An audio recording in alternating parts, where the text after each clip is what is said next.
안녕하세요. 거친 힐링 45강입니다. 우리는 늘 기대하며 삽니다. 사람을 움직이는 힘 중에 하나가 기대지요. 주문한 물건을 기대하는 일상의 작은 기대에서부터 가족들이 잘 되기를 바라는 간절한 기대, 백마탄 왕자가 어느 날 나타나기를 기대하는 철없는 기대까지 늘 기대 속에 삽니다. 기대는 삶의 감칠맛이기도 하지만 쓴맛을 주기도 하죠. 오늘은 기대한 내가 잘못이지 기대의 쓴맛을 본 것 같습니다. 그런데 기대한 게 잘못일까요? 기대하지 않은 삶에는 어찌 보면은 희망이 없는 삶일 수도 있어요. 사람은 누군가에게 기대하기 때문에 의미 있는 생활을 할 수도 있는 거죠.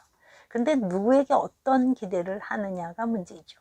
기대는 세 가지가 있는데요. 내가 나에게 갖는 기대, 내가 타인에게 갖는 기대, 그리고 타인이 나에게 갖는 기대가 있어요. 우리는 어려서부터 기대를 하며 사는데 그 기대에서 많은 욕구가 사실은 숨어 있죠. 결국은 행복해지기를 바라는 욕구예요. 행복의 기대가 충족되면 좋겠는데 기대가 충족되지 않는 경우도 만만하지는 않죠. 나 자신에게나 타인에게 기대했는데 그것이 충족되지 못하면 실망, 슬픔, 분노, 상처, 무력감이 생기는 거죠. 거기다가 자기 자신이 자기에게 하는 기대가 좌절되었을 때 자아 존중감이 뚝 떨어져 버리고 무기력해지고 자신이 불행하다고 생각하게 되는 거죠. 뭔가 나는 잘 되고 싶은데 말이죠. 그게 안 됐을 때 말이죠. 또 타인에게를 향하던 기대가요. 충족이 안 되면 실망하고 분노하고 비난하고 적개심이 생기고 그래서 상대에게 상처를 주기까지 하게 돼요. 자, 여러분 살면서 어떤 기대를 하셨나요? 자기 자신에 대해 또 타인에 대해 어떤 기대를 하셨죠? 자, 사람은 가까울수록 더 기대를 해요. 요구성을 갖는 거죠. 특히 배우자, 자녀에 대한 기대는요. 높을수록 실망이 더 커져요. 충족되지 못한 기대가 쌓일 때요. 자신에게나 타인에게 상처를 주게 되는 거죠. 충족되지 않은 기대가 주는 적개심에 관한 비행성은요. 비합리성은 사람들은 반드시 내가 기대하는 대로 해야만 한다고 원하면서 그렇게 하지 않을 때 그들을 비난하는 사고입니다. 이 비합리적 기대를 감당하지 못해서 자녀들이 극단의 길을 택하기까지 하는 거죠. 또 그렇지 않으면요, 평생 편안함을 빼앗겨 버리는 경우도 있어요. 상담 사례 중에요, 어느 중년 남자가 사회적으로 이룰 것은 다 이룬 것처럼 보이는 지에 올랐어요. 그럼에도 불구하고요, 늘 충족감을 못 느끼는 거예요. 자신을 늘 채찍질하기 때문에 굉장히 몸도 마음도 약해져 가는 거죠. 완벽주의입니다. 상담 과정에서 밝혀진 거는요, 부모로부터 너무 많은 기대를 받았고 그걸 부응하려고 정말 어렸을 때부터 힘들었다는 거죠. 나름 죽어라 공부해서 C를 받아오면 겨우 그거냐, B를 받아라, 또 공부해서 B를 받아오면 넌 A도 받을 수 있다. 드디어 A를 받아온 날 부모는 A 받은 아이가 많은 모양이구나, 이러는 거죠. 그 사람은 평생 부모의 기대에 맞추기 위해서 지쳐 있었던 거죠. 자, 논박이가 이런 경우를 당한 모양이에요. 논박이 하겠다네요. 자, 들어보고 넘어갈까요? 기대한 내가 잘못이지. 또 실망했군. 내가 잘못한 거 맞아. 기대의 크기를 못 맞춘 거야. 기대의 크기와 실망의 크기는 정비례야. 기대의 크기도 조절 못하면서 왜 기대해? 누가 기대해 달라고 했냐고.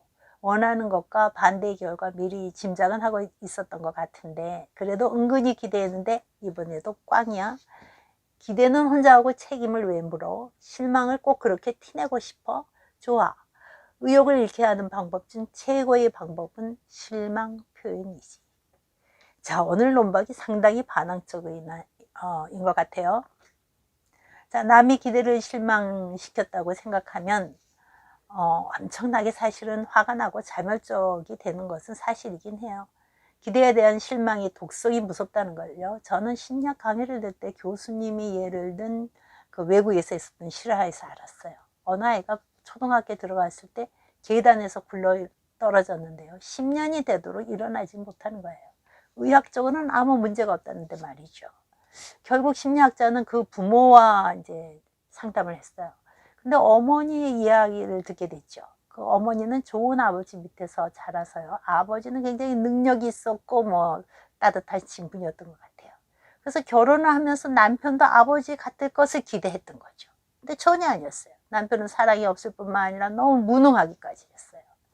남편에게 그 실망했던 그녀의 기대는요, 누구에게 넘어갔을까요? 아들에게 넘어갔죠. 아들만은 무엇이든 최고가 되길 기대하면서 열심히 가르쳤습니다. 사고가 나던 날은요, 아들이 처음 성적표를 받아오는 날이었는데 그녀는 이창에서요, 가슴이 두근거리면서 아들의 성적표를 기대하고 있었어요.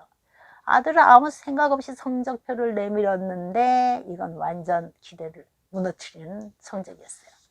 엄마는 순간 굉장히 분노까지 했죠. 근데 그때 이제 밖으로 나가던 아들이 쿵 하고 계단에서 구르는 소리가 났는데 동시에 그녀는 자기도 모르는 사이에 차라리 죽어라 하는 독한 마음을 가졌던 거죠. 그게 아이를 일어서지 못하게 했다는 임상 결론이 나왔고, 그 어머니는 눈물로 회개해서 아들을 일으켰다는 거짓말 같은 이야기였어요.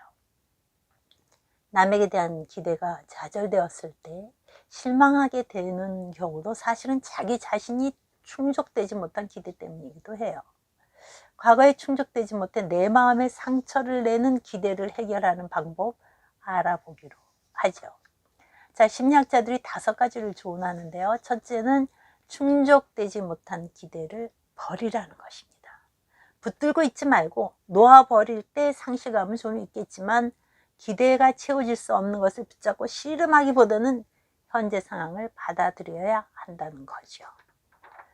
이루어지지 않는 기대에 매달려 있으면 현재 자신이 갖고 있는 것이나 현재 자기 자신에 대해 감사할 수 없다는 겁니다. 둘째는요, 과거에 충족되지 못한 기대를 채울 수 있는 대안을 좀 찾아보자는 것이에요.